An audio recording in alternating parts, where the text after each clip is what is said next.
I've been trying to tell this story for a long time, and I feel as if I've failed to get the message across.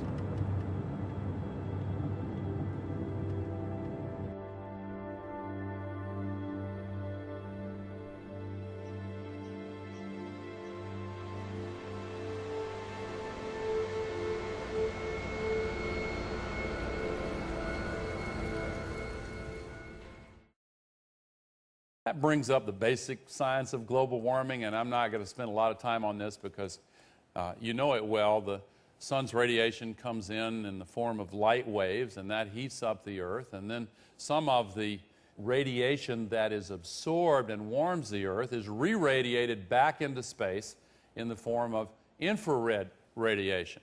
And some of the outgoing infrared radiation is trapped by this layer of atmosphere and held inside the atmosphere. And that's a good thing because it keeps the temperature of the Earth within certain boundaries, keeps it relatively constant and livable.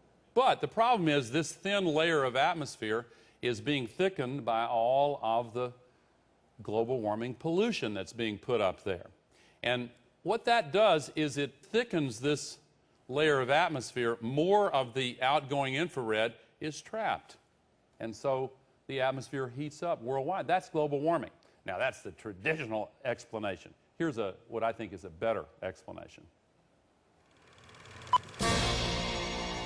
Global warming, or none like it hot.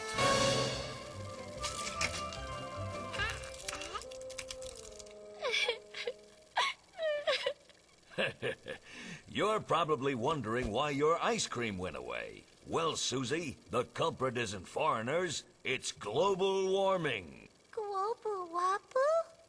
Yeah. Meet Mr. Sunbeam. He comes all the way from the sun to visit Earth. Hello, Earth. Just popping in to brighten your day. La la la la la la la. And now I'll be on my way. Not so fast, Sunbeam. We're greenhouse gases. You ain't going nowhere. Oh! Ah! Oh! Ah! Oh! Oh, God, it hurts! Pretty soon, Earth is chock full of sunbeams. They're rotting corpses heating our atmosphere. How do we get rid of the greenhouse gases? Fortunately, our handsomest politicians came up with a cheap, last-minute way to combat global warming. Ever since 2063, we simply drop a giant ice cube into the ocean every now and then. Just like Daddy puts in his drink every morning. And then he gets mad. Of course, since the greenhouse gases are still building up, it takes more and more ice each time. Thus, solving the problem once and for all. But Once and for all! Look at 1,000 years worth of temperature and compare it to 1,000 years of CO2. You can see how closely they fit together. Now, 1,000 years of CO2 in the mountain glaciers, that's one thing. But in Antarctica, they can go back 650,000 years. This, incidentally, is the first time anybody outside of a small group of scientists has seen this image. This is the present day era, and that's the last ice age. Then it goes up. We're going back in time now, 650,000 years. That's the period of warming between the last two ice ages. That's the second and third ice age back, fourth, fifth, sixth, and seventh ice age back. Now, an important point. In all of this time, 650,000 years, the CO2 level has never gone above 300 parts per million. Now, as I said, they can also measure temperature. Here's what the temperature has been on our Earth. Now, one thing that kind of jumps out at you is, well, let me put it this way. If my classmate from the 6th grade that talked about Africa and South America were here, he would say, did they ever fit together? Most ridiculous thing I've ever heard. But they did, of course. And the relationship is actually very complicated. But there is one relationship that is far more powerful than all the others, and it is this. When there is more carbon dioxide, the temperature gets warmer because it traps more heat from the sun inside. Actual measurements of atmospheric temperature since our Civil War. In any given year, it might look like it's going down, but the overall trend is extremely clear. And in recent years, it's uninterrupted and it is intensifying. In fact, if you look at the 10 hottest years ever measured in this atmospheric record, they've all occurred in the last 14 years.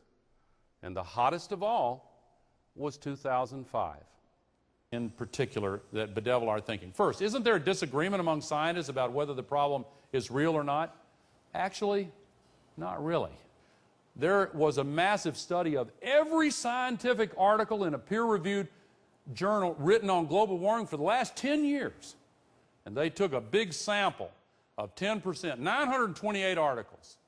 And you know the number of those that disagreed with the scientific consensus that we're causing global warming and that it's a serious problem? Out of the 928, 0. The second misconception, do we have to choose between the economy and the environment? This is a big one. A lot of people say we do. I was trying to convince the previous administration, the first Bush administration, to go to the Earth Summit. And they organized a big White House conference to say, oh, we're on top of this. And one of these view graphs caught my attention. I want to talk to you about it for a minute. Now, here is the choice that we have to make according to this group. We have here a scales that balances two different things. On one side, we have gold bars. Don't they look good? I'd just like to have some of those gold bars. On the other side of the scales, the entire planet.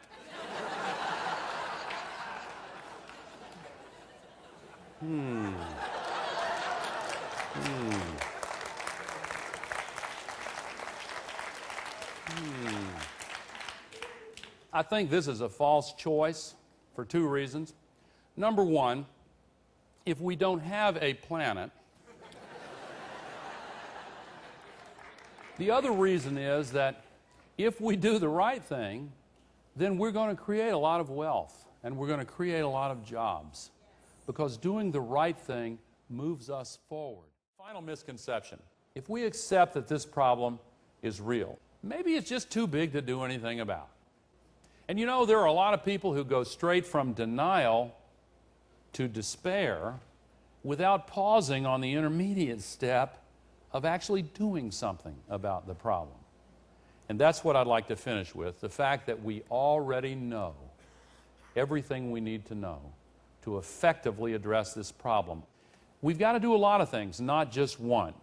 If we use more efficient electricity appliances, we can save this much off of the global warming pollution that would otherwise be put into the atmosphere. If we use other end-use efficiency, this much. If we have higher mileage cars, this much. And all these begin to add up. Other transport efficiency, renewable technology, carbon capture and sequestration, a big solution that you're going to be hearing a lot more about.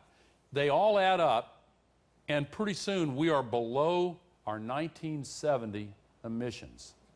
We have everything we need, save perhaps political will. But you know what? In America, political will is a renewable resource.